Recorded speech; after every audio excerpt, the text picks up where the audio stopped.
천국이적표 세미나 다니엘과 요한계시록입니다. 요한계시록 11장에 나와 있는 두 증인에 관한 영상 중에서 오늘은 두 번째 영상입니다. 1번 영상을 보시고 오늘 두 번째 영상을 보시면 연결하여서 이해하시는 데 도움이 되실 것입니다. 저는 첫 번째 영상에서 두 증인은 실제 두 분 엘리야와 에녹과 엘리야가 오셔서 1260일 동안 예언을 하시게 될 것이라고 말씀을 드렸습니다. 오늘은 이 두 분의 등장 시기에 대해서 나누려고 합니다. 두 분의 등장 시기를 이해하는 것은 마지막 7년을 이해하는 데 굉장히 중요합니다. 상징으로 실제로 보시는 분들 가운데서도 두 분을 실제로 보시는 분들 가운데서도 요한계시록이 순서적으로 돼 있다고 믿지 않고 섞여 있다라고 보시는 분들은 이분들의 등장 시기가 언제인지를 많은 분들이 또 이렇게 좀 혼동하는 부분들이 많습니다. 이분들이 전 3년반에 등장하신다고 하시는 분들 계시고 후 3년반에 등장하신다는 분들 계시고 7년 전체에 등장하신다고 하시는 분들도 계십니다. 그러나 저는 순서적으로 보기 때문에 계시록에 기록된 순서대로 따라갑니다. 일단 전 3년반에 1260일 동안 두 증인이 오셔서 활동하는 시기고요. 후 3년반 42달은 두 짐승이 활동하는 시기입니다. 두 분에 있어서 두 분이 상징으로 보든 문자로 보든 두 분은 모세와 엘리야라고 보는 경향이 가장 많습니다. 그런 시각이 가장 많습니다. 모세와 엘리야를 상징으로 보시는 분들은 모세와 엘리야 같은 능력과 영성을 가지고 마지막 7년에 마지막 복음을 전하는 전도자들이다 이렇게 보시고, 실제로 보시는 분들도 실제 모세와 엘리야가 온다라고 그렇게 말씀하시는 분들이 계시죠. 그러나 저는 7년에서 분명히 말씀하시기를 제가 이분들의 등장 시기를 볼 건데요. 여기 지금 7년에서 반을 나누면 자, 전 3년 반, 후 3년 반. 예수님께서 말씀하시기를 후 3년 반에 적그리스도가 언약을 파기하고 나면 성전에 우상이 서지요. 그래서 마태복음 24장 15절에는 다니엘이 말한 바 멸망에 가져간 것이 거룩한 것을 산 것을 보면은 도망가라 그랬습니다. 그래서 이 시기는 예수님의 경고대로 도망을 가야 하는 시기입니다. 복음을 마음껏 가서 전하시는 시기가 아니라 도망가는 시기입니다. 다만 복음을 전하시는 시기는 마지막 복음 시기는 이 시기인데 왜 이때에 하나님의 종들이 복음을 전하는 게 아니라 왜 두 증인이 복음을 전해야 하는지 이 시기가 굉장히 중요한 시기입니다. 그래서 이분들이 등장하는 이 배경이 어떠한 배경이기에 실제 에녹과 엘리야 두 분이 오셔서 복음을 전하셔야 하는가, 오늘 그 부분을 살펴보려고 합니다. 저는 요한계시록, 다니엘과 요한계시록이 이정표입니다. 천국 이정표. 하나님의 나라가 임하는 시간표입니다. 그래서 요한계시록을 제가 가장 정확한 이정표를 보기 때문에 무엇보다도 이 7년 안에 일어나는 일, 7년, 다니엘의 69일에는 날짜 하나 틀리지 않냐고 그대로 이루어졌습니다. 그래서 남은 한 일에도 분명히 날짜 하나 틀리지 않고 분명하게 2520일입니다. 여기도 1260일이가 날짜로 말하면. 그래서 2520일을 정확하게 한 일회를 이루어질 것이라고 보고요. 지금 7년 안에 활동하시는 분 가운데서 많은 분들이 두 짐승에 관해서는 상징이다 실제다 하시는 분들이 없으시죠. 거의 없으시죠. 그런데 두 증인에 관해서는 여기서는 상징이다 실제다 논란이 많은 가운데 있지만 7년 안에 일어나는 일들은 결코 상징이 될 수가 없다라는 게 제가 보는 견해입니다. 7년 안에 일어나는 것은 실제로 일어나는 거기 때문에 두 짐승이 실제라면 전 3년반에 활동하시는 두 증인도 실제일 수밖에 없습니다. 자, 그래서 이 두 분들이 등장하는 시기가, 우리가 살고 있는 지금 시기가 이 두 분들이 등장하는 시기, 아니면 더 넓게 7년을 준비하는 시기가 지금 우리가 살고 있는 시기입니다. 자, 제가 이정표로 본다 그랬습니다. 7년. 자, 여기가 7년입니다.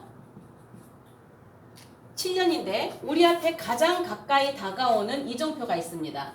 가장 가까이 먼저 다가올 이정표가 있는데요. 제가 그 계시록 우리 제 세미나 이정표 세미나 중에서 영상 올리는 거에 대해서 많은 시간 좀 고민을 했습니다.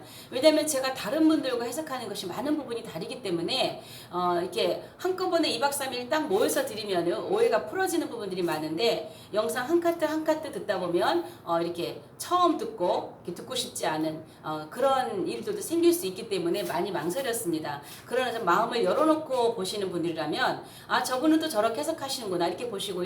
맞으면 내 것으로 취하고 아니면 버리시면 됩니다. 저도 전하는 저도 또 우리 모두는 전부 다 완벽하지 않기 때문입니다. 제가 전하는 것도 100% 완벽하다고 할 수는 없습니다. 저도 계속 깨달아가면서 아는 데까지 아는 것을 나누고 있기 때문입니다. 지금 제가 계시록을 푸는 과정에서 지금 몇 장 나누는 것은 저는 순서적으로 보고 있기 때문에 이렇게 나누고 있다라는 것을 좀 이해해 주시고 봐주시면 좋겠습니다.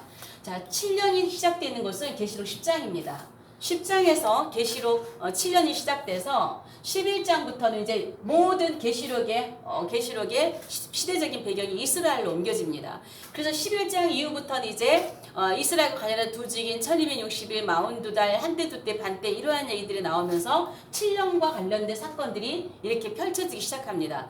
그래서 10장에서 7년이 시작되고 이제 우리 앞에 바로 앞에 다가오는 것은 자 9장에 있는 자 9장입니다. 9장 여섯째 나팔입니다. 여섯째 나팔. 여섯째 나팔. 많은 분들이 동의하고 있는 분입니다. 자, 유브라데 강에서 그 주변에서 일어나는 3차전입니다. 많은 분들이 여섯 번째 나팔 9장에 계시록 9장에 이 전쟁은 3차전이라고 하는 것에 많은 분들이 동의를 합니다. 다만 이 전쟁이 이 안에 일어난다고 하시는 분들이 많은 것이 저랑 좀 다른 시각입니다. 이 3차전은 우리 앞에 가장 먼저 다가올 전쟁입니다. 이 전쟁이 여섯째 나팔부터 시작이 되는데요. 여섯째 나팔은요. 기간이 전 3년 반을 끼고 들어와 있습니다. 이렇게 전 3년 반을. 그래서 전 3년 반 두 증인의 사역이 딱 끝나고 나면 계시록 11장 15절에서 일곱째 나팔이 붑니다. 일곱째 나팔이 불면 후 3년 반으로 들어가는 그러한 시점이 됩니다. 그래서 9장은요. 여기 전 3년 반이 3.5년이기 때문에 7년이 시작되지는 가장 관건이 뭐냐. 세계 3차전이 기간이 얼만큼 길어지느냐. 이게 관건입니다. 1차전이 4년 걸렸고 세계 2차전이 6년 걸렸습니다. 그러나 지금 많은 분들이 3차전은 그렇게 오랜 시간 걸리지 않을 것이다라는 것이 대부분의 시각입니다. 왜냐하면 핵전쟁이기 때문입니다. 그 연월 일시에 인류 3분의 1이 죽임을 당하는 사람 3분의 1이 죽임을 당하는 엄청난 많은 사람들이 죽는 그런 전쟁입니다. 2차전이 지금까지의 전쟁 중에 6천만 명 가까이 죽은 가장 많이 죽은 전쟁입니다. 이제 마지막 3차전 핵전쟁으로서 생화학 무기들 여러 가지 신무기들이 등장을 하기 때문에 전쟁의 규모도 엄청 크지만 기간은 극히 짧을 것으로 봅니다. 아마도 몇 년이 걸릴지 모르겠지만 적어도 4년 1차전과 같이 4년보다 더 걸리지는 않을 거라는 생각이 듭니다. 4년 2차전과 같이. 그래서 1차전이 몇 년이 걸릴지 모르겠지만 예를 들어서 여기가 1년 걸린다고 하면은 1년 걸린다고 하면은 전 3년 반 그러니까 다섯째 나팔부터 일곱째 나팔까지의 기간은 4.5년밖에 안 됩니다. 그래서 전 3년 반이 바로 오기 전에 3차전이 끝나면서 3차전이 끝나면 바로 7년 평화조약이 맺어집니다. 유브라데, 러시아와 터키, 이란을 중심으로 해서 이슬람권 또 이런 전쟁이 되기 때문에 이제 이 평화조약은 이스라엘과 중동권의 그런 평화조약이죠. 이런 조약들이 맺어지면서 이게 딱 맺어지고 나면 전 3년 반에는 전쟁은 없습니다. 점삼년 만에 언약이 파기되고 나서 전쟁이 또 시작이 되는 거죠. 많은 분들이 이 3차전을 에스겔 38장 공마꽃 전쟁과 또 아마겟돈 전쟁과 혼동하시는 분들이 많은데 계시록의 순서적으로 보면 이거는 분명히 짐승의 세력들, 일루미나티들이 일으키는 마지막 3차전입니다. 그들은 마지막 전 세계 세계 정부를 세우기 위해서는 전 세계 3번의 전쟁이 필요하다고 그들의 계획성이 있고 그들의 계획대로 1차전과 2차전을 성공했고 이제 마지막 3차전을 앞두고 있습니다. 그래서 3차전은 굉장히 중요한데요. 우리가 이 두 증인의 활동 시기를 들어가기 전에 이 앞부분을 봐야 되는 건데 여기요. 지금 오늘은 요 부분을 볼 겁니다. 이 부분. 이 부분이 지금 우리가 살고 있는 부분입니다. 자, 이 부분인데 이 부분은 왜 안 보냐면요. 왜 여기보다 여기가 중요하냐면요. 자, 3차전이 지금 자꾸 세계에 어떤 일이 일어나면 이제 3차전이다 이런 이야기들 많이 하거든요. 그런데 이 3차전은요. 굉장히 짧아요.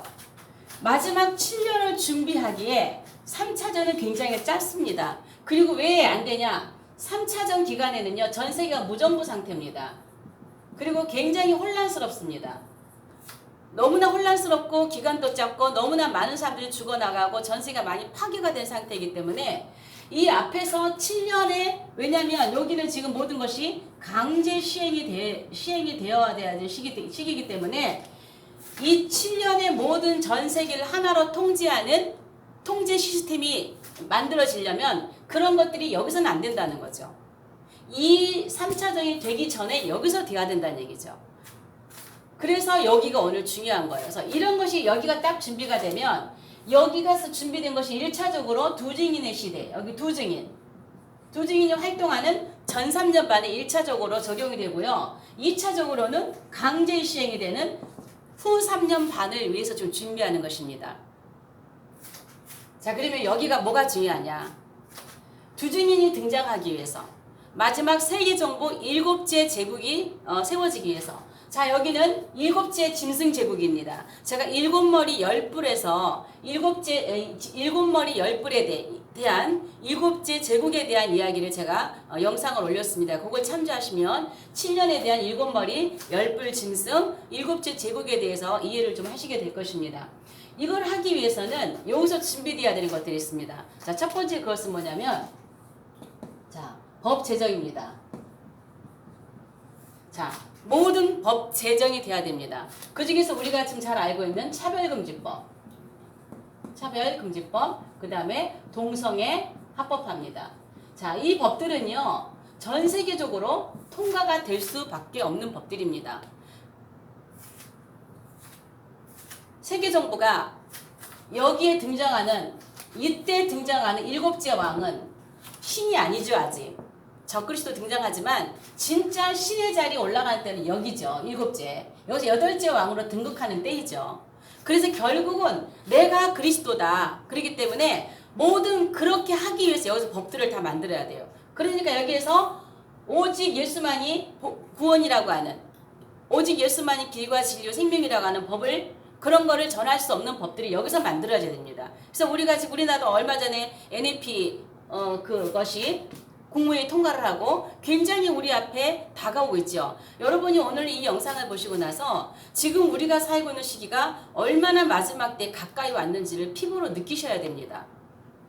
우리가 요한계시록을 상중으로 볼 게 아니라 지금 많은 그 분들이 특히 무천년주의 입각에 계시는 분들은 7년도 없다, 상징이다, 휴고도 없다, 천년왕국도 없다, 모든 것이 다 없다, 상징으로 가시는데 굉장히 위험합니다. 마지막 때. 정말 그래서 우리가 그러한 시각으로 있다면 이런 것들이 전부 다 그분들에게는 아무런 필요가 없는 것들이죠. 그러나 우리가 계시록의 순서를 볼 때에 이러한 일들은 현실 앞에 지금 일어나고 있는 것이죠. 이런 일들은.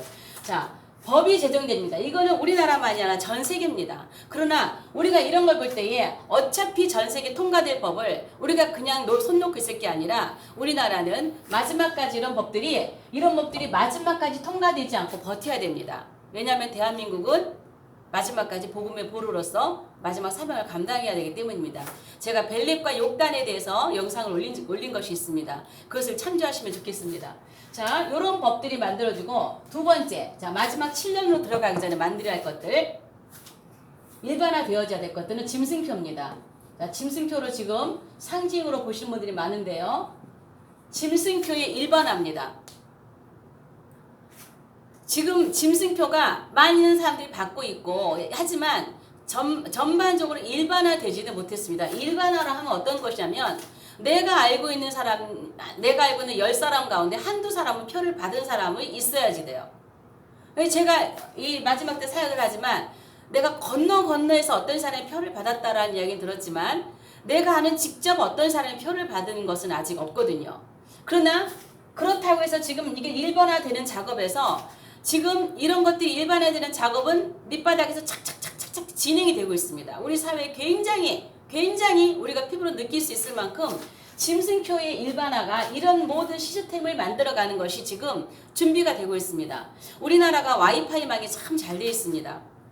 그것은 GPS 기능, 위치 추적 장치가 전 세계적으로 지금 다 준비되고 있는 것 가운데 하나입니다. 또 하나 타투.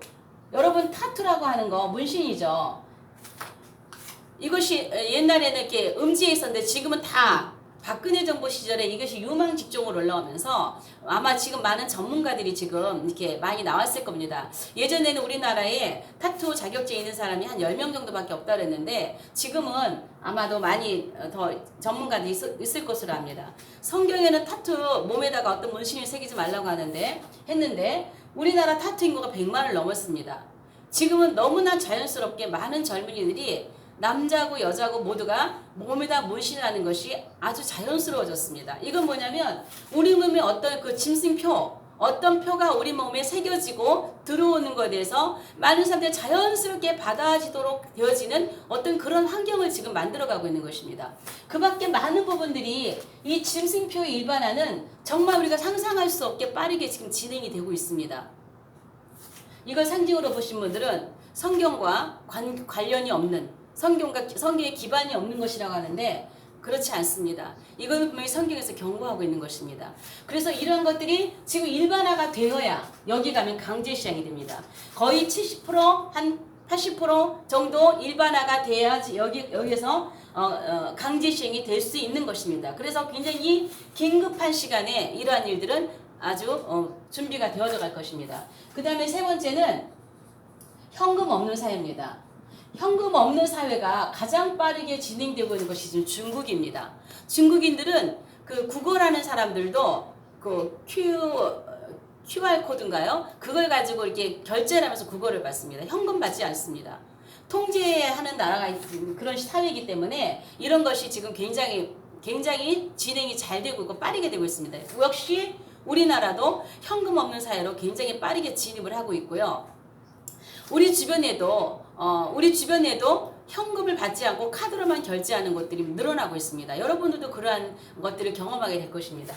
그래서 이러한 것들이 굉장히 빠르게 진행이 될 것이고, 네 번째로 세계 경제가 붕괴되어지는 일들이 일어날 것입니다. 미국을 중심으로 해서 세계 경제가 붕괴가 되고 이렇게 되고, 그 다음에 다니엘 7장에 있는 말씀대로 지금 아무 힘이 없는 EU가 좀 힘을 좀 얻어야 되지 않을까 그런 생각을 저는 해봅니다. 뭐 시각은 좀 다르지만 어쨌든 이러한 것들이 준비가 다 되어져야 3차전이 일어납니다.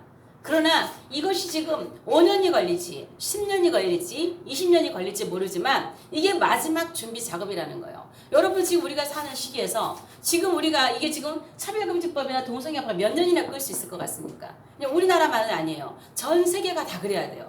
전 세계가 이런 것이 다 통과돼서, 왜냐하면 이 일곱째 제국은 전 세계를 통제하는 제국이기 때문에 전 세계가 같이 나가야 됩니다. 그래서 이런 것들이 굉장히 빠르게 진행이 될 건데, 이런 것들이 어느 정도 준비가 되고 나면 그때 3차전이 들어갈 겁니다. 여러분들이 이 계시록을 이전표를 보지 않으면요 굉장히 혼동합니다. 저는 계시록의 순서를 따서 이렇게 보는데요. 어떤 분들은 여기서 제3성전이 지어지는 것이 우리 눈앞에 제일 먼저 나타날 것이다 그래요. 물론 제3성전은요 100% 준비 완료입니다. 제사장까지 다 임명이 된 상태입니다. 그러나 모든 것이 준비되었다 할지라도 계시록의 시간표가 돼야 지어집니다. 그리고 또 어떤 분들은 요즘 지금 평화자 얘기 많이 나오죠. 트럼프 사회 쿠시너는 이스라엘로 가서, 또 영국의 왕자는 저 중동으로 가서 지금 평화조약을 맺네. 또 우리나라도 뭐 평화조약 하는데요. 지금 맺어지는 평화조약은 여기 평화조약 아닙니다. 계시록의 이정표를 따라가야 됩니다. 계시록에서 말하는 평화조약은 3차 대전 이후에 전 세계가 무정부 상태에 들었고 굉장히 혼란스러울 때 전 세계 모든 사람들이 평화를 외치고 우리를 통제해 줄 수 있는 막강한 어떤 세계 통치자를 구합니다. 요구합니다. 그래서 지금 전 세계가 뉴월드 월드를 외치는 겁니다. 그래서 이때가 되면 전 세계에 이렇게 혼란의 상태를 잠잠하게 해줄 평화의 왕을 요구하고 그러한 평화의 왕, 물론 위장평화지만 평화의 왕으로 등장한 것이 일곱째 제국이고 세계 뉴월드 워드의 그 지도자, 세계 통치자 지도자입니다. 그래서 그 사람이 와서 평화조약을 맺어야 되는 거예요. 그래서 지금은 평화조약이 먼저 오는 것도 아니고 제3성전이 먼저 오는 것도 아니고 계시록의 시간표대로라면 우리 앞에 3차전이 먼저 오는 게 가장 정확한 이정표다 이겁니다.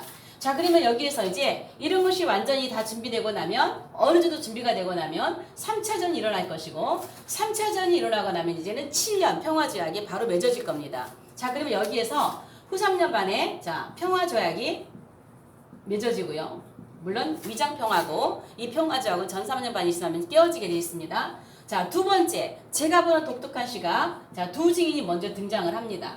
그 다음에 세 번째 제-이스라엘의 3성전 건축이 들어갑니다. 자, 왜 이거를 두 증인을 위에다 먼저 놨느냐? 쟤는 문자 그대로를 보기 때문에 성경 그대로 이루어질 거라는 거죠. 자, 그럼 이 평화조약을 예를 들어서 1월 25일 날 평화조약을 맺었다고 봅시다. 이 당사자들이 1월 25일 날 평화조약을 맺으면 1월 25일 날 평화조약이 효력이 발생하는 건 아닙니다. 효력이 발생하는 날짜는 예를 들어서 2월 1일부터 효력이 발생한다. 그러면 두 증인은 이때 나타납니다. 왜냐하면 이분은 성경 그대로 1261이라고 하는 정확한 날짜를 채워서 예언을 하셔야 되기 때문입니다. 그리고 이분은 전삼전반에 활동을 하시는 분이고 이분은 정확하게 한때, 두때, 반때를 쓰시는 분들이라 했습니다. 제가 여기 1260일이 전삼년반이기 때문에 1260일, 후 3년이기 때문에 42달이 아니라는 것을 7년과 관련된 용어 분석에서 올려드렸습니다. 그거 영상을 보시면 좀 도움이 될 텐데요. 이 두 증인은 정확하게 한때, 두때, 반때, 3년 반, 1260일을 하기 때문에 이때부터 7년이 시작되는 것입니다. 2월 1일부터. 예를 들어서 날짜를 본다면 그래서 평화적이 맺어지고 나면 두 증인이 먼저 등장을 합니다. 그리고 나서 바로 제3성전이 바로 물론 평화적 맺고 나서 이때부터 뭐 견축이 들어간다면 그럴 수도 있겠지만 두 증인이 이만큼 정확하게 날짜를 계산해서 온다는 거죠. 그래서 이렇게 오셔서 이분들이 이제 활동하기 시작하는데 자, 이 기간은요 굉장히 평화의 왕이 나타나서 전 세계 평화의 왕이 나타나서 등장을 하는 시기 지금 세계 평화 일곱째 제국이 세워졌지만 자, 이 시기는 어떤 시기냐? 자, 여기서 준비된 것이 두 증인하고 관련돼서 요겁니다. 차별금지법, 동성애 합법화입니다. 이런 것이 전부 다 법적으로 막아지고 나면 이것이 다 전부 다 통과가 되고 나면 자, 복음이라고 하는 것. 자, 복음은 법적으로 전할 수 없도록 만들어집니다. 제정이 됩니다. 복음을 전할 수 없도록. 이것이 법으로 했기 때문에 이것을 말하는 사람은 법에 걸립니다. 그래서 이 시기에 들어오면 예수만이 구원이다. 이거 안 통하는 거예요. 왜? 지금 세계통일정부가 이런 것들을 만들었고 종교통합으로 전 세계가 지금 하나가 됐잖아요. 그럼 여기에서 지금 종교다운지가 그거 아닙니까? 정상. 자, 정상이라고 하는 것이 구원이 정상이다. 그러면은 이 산의 정상을 갈 때 한 길만 있느냐? 옆길도 있고 뒷길도 있고 앞길도 있고 새길도 있고 이런 길들이 있어서 무조건 정상만 올라가면 된다. 구원이라는 정상만 올라가면 된다. 이렇게 해서 예수 안에만 구원이 있다고 하는 것을 전하는 것을 법으로 막아놓은 시기예요. 그러면 이 시기에 와서 목사님들이 이 시기에 그런 복음을 전할 수 있을까요? 모세와 엘리야와 같은 능력을 가진 자들이 이 시기에 와서 이것을 전할 수 있을까요? 말대로 에녹과 엘리야는 두 증인에게는요 주님이 권세를 주셨다거든. 권세. 자, 권세의 초점이 아니에요. 예언의 초점입니다. 두 증인의 초점은요 권세가 아닙니다. 이 권세는 뭐냐면 이 예언을 하기 위해서 왜 예언을 하기 위해서냐면 이분들이 이런 예언을 복음을 예언해야 되는데 예언을 못하도록 벽으로 막아놓고 제재를 하거든요. 그러니까 복음을 전하는 것을 막는 사람들을 대적할 수 있는 권세를 주신 거예요. 그러니까 입에서 불이 나오는 거죠. 여기에서 이 권세가 아니 그냥 일반 목사님들은요 이 복음을 전하면 벌금 아니면 감옥입니다. 감금됩니다. 왜냐하면 법이니까요. 그러니까 이 시기에서는요 죽이진 않아요. 강제가 아니니까 감옥에 들어가거나 벌금이에요. 그런데 이 두 증인은 그러니까 이 시기가 돼도 두 증인과 같은 사명을 감당하겠다고 나와서 오직 예수 복음 외친 사람은 들어왔다 그냥 나가는 거죠. 바로 걸리는 거죠 법에. 그러니까는 그분들은 제어가 되지만 이분들은 제어가 안 돼요. 왜? 주님이 권세 주셨기 때문에. 그렇다면 이 전 3년 반이나 후 3년 반이나 이 7년 안에 모세와 엘리야 같은 분이 능력과 권능을 가지고 계신 분들이 오셔서 복음을 전한다면 그분들의 입에서는 전부 다 물이 나와야지 돼요. 자, 우리가 생각할 때 권세라 함은 죽은 자를 살리는 권세예요. 병든 자를 고치는 권세예요. 즉 사람을 살리는 권세인데 하나님께서 두 증인에게 주신 권세는요. 사람을 살리는 권세가 아니라 사람을 죽이는 권세입니다. 입에서 불이 나와 사람을 태워 죽이는 권세, 하늘을 닫아서 비가 오지 못하게 해서 가뭄을 일으키는 권세, 물이 피로 변하게 해서 마실 물이 없게 하는 권세, 또 그들이 언제든지 마음대로 재앙을 일으킬 수 있는 그런 권세. 어떻게 전 세계 복음을 전하는 사람들이 사람을 죽이면서 재앙을 일으키면서 복음을 전한다면 그 복음이 얼마큼 사람들에게 흡수가 될 수 있을까요? 그거는 현실적으로 맞지 않고 예수님 말씀에도 위배됩니다. 후 3년 반에는 도망가라고 했지 복음을 전하라고 하지 않았습니다. 그래서 말씀대로 봐도 후 3년 반은 복음을 전할 수 있는 시기가 아닙니다. 오직 복음을 전할 수 있는 시기는 여기입니다. 여기인데 일반인 목사님들 전할 수 없기 때문에 주님이 두 증인을 보내주신 거예요. 그 복음을 전하는 법들을 대항하기 위해서 권세를 주신 거예요. 그렇게라도 해서 이 마지막 때는 복음을 전하셔야 되기 때문입니다. 자, 보세요. 여기는 지금 평화의 시대라고 하지만 밑으로 베이스에는 이제 그래서 여기가 뭐 소환란, 대환란 그러죠. 이미 7년 환란에 들어갔죠. 그러나 7년 대환란은 아니죠. 여기는 일단은 강제 시기가 아니지만 여기는 지금 뭐냐면 폭풍 전야입니다. 대환란, 폭풍 전야입니다. 대환란이 오기 전 폭풍 전야입니다. 그래서 이 시기에는요 많은 분들이 감옥으로 들어가거나 환란을 어려움을 겪고 있을 겁니다. 많은 교회들은 진짜 원복음이 순수한 복음은 오직 예수의 복음은 사라지고 강단에는 건강, 웰빙, 행복, 자녀 키우는 법, 복 받는 법, 잘 사는 법 이러한 것들로 강단의 메시지가 채워질 가능성이 많습니다. 진정으로 우리가 오직 예수 십자가 복음은 전할 수 없는 시기가 여기인 것입니다. 그럼에도 불구하고 두 증인은 오셔서 이 복음을 전해야 되는 것은 마지막 복음이기 때문입니다. 마지막 복음. 그래서 이분들이 오셔서 이 복음을 전하고 나면은요, 이제는 여기는 진짜 복음을 전할 수 없습니다. 왜? 이제는 두 증인이 승천하고 나면 여기서 순교하시죠? 순교하시고 승천하십니다. 자, 승천하면요, 이 두 증인이 가장 정확한 이정표인데요. 전 3년 반이 언제 끝나는지, 후 3년 반이 언제 시작되는지, 그 다음에 이분들이 가시고 나면 휴거라는 굉장히 중요한 사건이 일어납니다. 이분들이 승천하시고 난 이후에 15절에서 계시록 11장 15절에서 7번째 나팔이 붑니다. 7번째 나팔이 불고 나면 이제 그때서는 정말 휴거가 오늘 내일 송고가 기다려야 되는 시기입니다. 그래서 이분은 정확하게 두 증은 후 3년 반과 전 3년 반을 가른 정확한 이정표고요. 이분들이 마지막 복음을 증거하고 나시면은요. 자, 복음은요. 여러분 복음은 없어집니까? 복음은 없어지지 않죠. 두 증인이 사라졌다고 해서 이제 승천하시다 복음이 없는 건 아니에요. 이제 이 복음이 어디로 가느냐? 계시록 14장 6절로 가면은요. 이 복음이 영원한 복음으로 바뀝니다. 영원한 복음. 그래서 이 영원한 복음을 천사가 받습니다. 천사가. 그래서 후 3년 반에는요. 천사가 이 복음을 받아서 전합니다. 그래서 지금도 우리가 듣잖아요. 저 이슬람권이나 기독교 핍박하는 그런 곳에서는 천사가 복음을 전했다는 이야기를 종종 듣지요. 그래서 이때는 실제로 천사가 와서 마지막 복음. 그래서 후 3년 반에도 복음을 또 듣고 구원을 받아야 할 하나님의 사람들이 있다라는 것이죠. 마지막까지도 복음을 듣고 구원을 받을 사람들이 있습니다. 그래서 이 후 3년 만에 또 남겨지는 사역자들이 있습니다. 두 증인과 상관없이. 피난처에 있는 사람들, 연약한 사람들, 이분들을 도울 남은 자들이 있습니다. 그거에 대해서 제가 영상을 따로 올릴 것입니다. 그래서 이때는 천사들이 복음을 전하면서 마지막 복음을 영원한 복음으로 이어지게 됩니다. 그래서 두 증인의 등장 시기가 복음을 전할 수 없는 시기에 이분들이 등장을 한다는 것은 굉장히 중요합니다. 이제 다음에 이어서 이 두 증인이 세 번째 영상에서 이때 어떤 메시지를 전하가 무엇을 이분들이 증언을 마치고 나면 순교하죠. 도대체 그때 이분들이 증언한 내용이 무엇인가 굉장히 중요하거든요. 이 부분에 대해서 제가 세 번째 영상에서 좀 더 구체적으로 나누도록 하겠습니다. 두 증인은 실제입니다. 상징이 아닙니다. 두 증인의 시기를 이해하는 것은 오늘날 우리 시기를 보시면 압니다. 그만큼 마지막 때는 가까웠습니다. 오늘 영상은 여기까지 하고 다음 영상에서 뵙겠습니다.